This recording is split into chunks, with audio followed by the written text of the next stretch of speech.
Thank you for tuning in and checking out another episode of Unlucky, a Memoir. My name is Kat. Everyone has a story. This one just happens to be mine.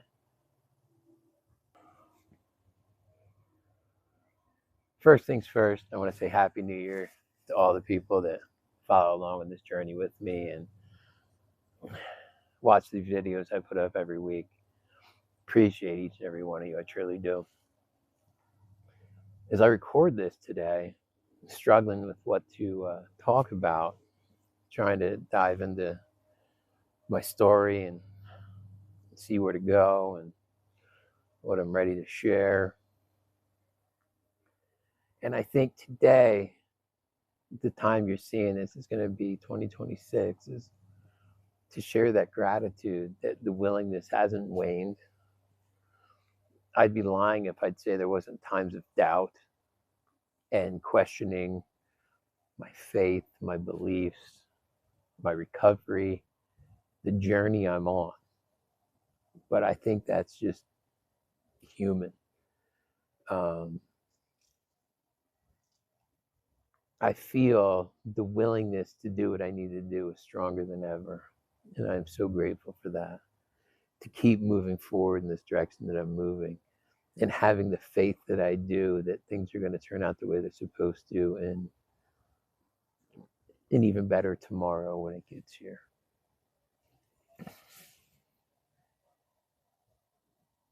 Right before the last video I posted, I sent a message off to somebody who I know that I really hurt and I love dearly and is very important in my life, whose thoughts of that person do not leave my brain, and I think about them on a daily basis. And I think the biggest fear in sending it, because I had thought about writing this and sending this since well before these videos ever started, but I wasn't ready yet.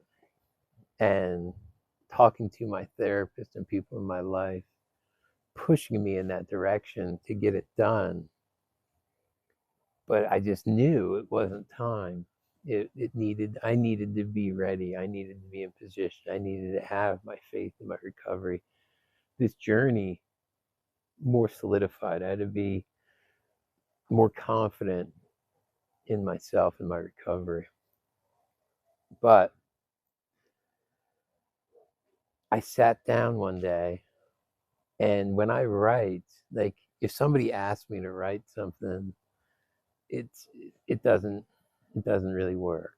It feels forced. There's nothing good about it.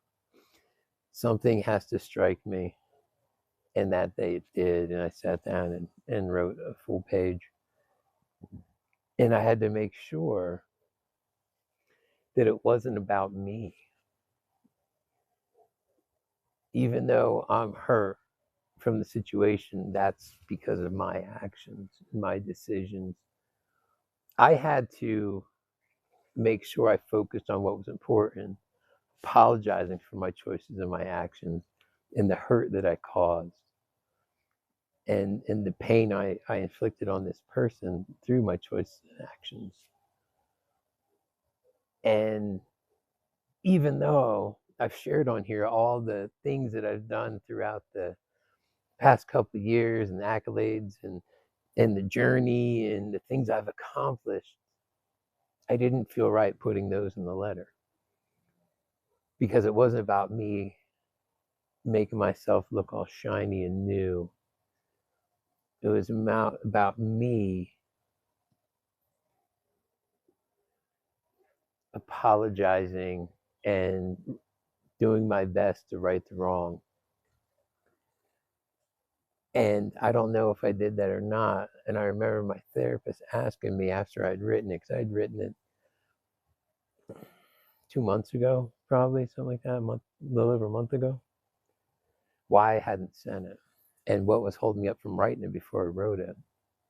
And the biggest fear that I faced in that whole situation is silence. Because it's one of those situations I would rather the person answer me and tell me they hate me and never want to see or talk to me again, and to just leave them be. Because at least then there'd be some sort of closure. But see, that's about me.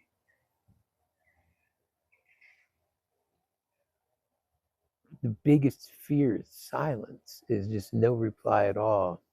And I had to get beyond that, because again, it's not about me. It's about trying to heal the other side of that void, that chasm I created. Whether my side ever gets healed or not wasn't important. I had to make sure to reach out to try to heal the other side of that chasm. And I'd said this before, I'd known people that were worried about getting their kids back, their families back, this back, that back. And when it didn't happen in their time, they returned to use or whatever addictive behaviors they participated in, because, well, why bother, right? Like, all this is for nothing because I didn't get X, Y, or Z back in my life. But that's where I have to refocus and wonder why I'm doing this in the first place.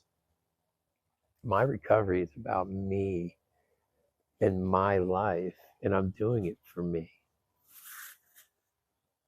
And anything that comes into that orbit because of that is a bonus.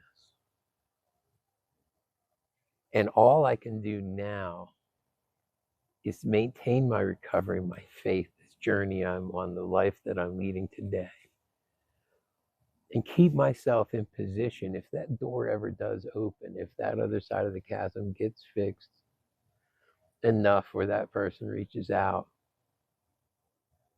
that I'm still doing what I'm supposed to be doing and being the man that I am today, and staying firm in my faith and my recovery and everything that's given me this good life, because I've experienced it before in recovery. I build this solid foundation and stay firm in my recovery. And when you do that, you can't stop the good things from happening. You can't stop the jobs, the cars, the women, the houses, whatever it is. You physically can't stop that stuff from happening. It's going to happen because you're doing what you're supposed to be doing. The problem is I would get everything back. Get the house, the car, the girl, the wife. All that would come back into my orbit. And then I'd start forgetting what made those things possible. I got into recovery to get a good life. Then I got the good life and forgot about my recovery, because the good life was now more important than my recovery. Even though without that foundation, everything crumbles from underneath. It says the fool builds his house on sand, and the wise man builds his life on solid rock. And I'm doing that today, and I can't forget the foundation that's under my feet. I can't forget why I'm doing this, or it's never going to work. I can't do it to get X, Y, and Z back in my life. I can only do it to get back my life. And all those other things, God willing, they start coming back into my life. And if they don't, I have to be okay with that, because that can't be the reason behind all of this.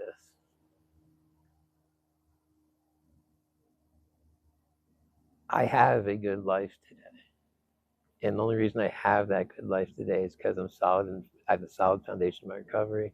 My foundation's faith. The people I surround myself with. I don't need people to like me.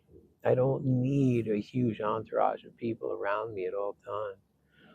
I'm okay with being by myself today.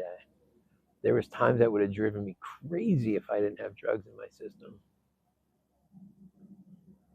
And even then, sometimes. But I like who I'm becoming. I'm happy with who I'm becoming. I feel there's a lot of work that I can do on myself and I can do in this world for other people. And that's the path that I'm on. And I am truly grateful for that. And all the struggles that I've gone through to put me in position today to give me the understanding that I can make it through and come out the other side. Like I said before, bruised, battered, beaten, bloodied, whatever it is, but I made it out the other side. And that strengthens me, the thought that no matter what happens, I'll make it. I just have to stay firm, keep the foundation supported underneath me, and maintain it. Because you can't just build the foundation and ignore it, or sooner or later it will start to crack and crumble. So I just need to stay in position, do what I need to do, and those good things will continue to happen. And this year, right, 2026, I don't want a smooth, comfortable life. I found myself thinking about this, right? Because if it's smooth and comfortable, what do I get? It's more of the same, because I'm not going to strive to do anything better, right? I need a little discomfort in my life. I don't need to be comfortable all the time. I need situations that push me and test me. And that's how I become a better person. That's what's pushed me to this point in my life. It wasn't comfort. It was the discomfort, putting myself in uncomfortable positions. If I never got on that bus and came to Colorado on a whim, unsure of the future, I wouldn't be where I am today. And that was an uncomfortable scenario. And it didn't get comfortable for a long time. And then it comes in waves where there's some peace and some comfort. And then there's some very uncomfortable situations that happen that I have to face. And as long as I continually have that discomfort and uncomfortable situations coming up in my life, it'll force me to continue to learn, grow, and become a better person. And again, the mantra, I'm not worried about being better than the next man. I'm just worried about being better than the man I was yesterday.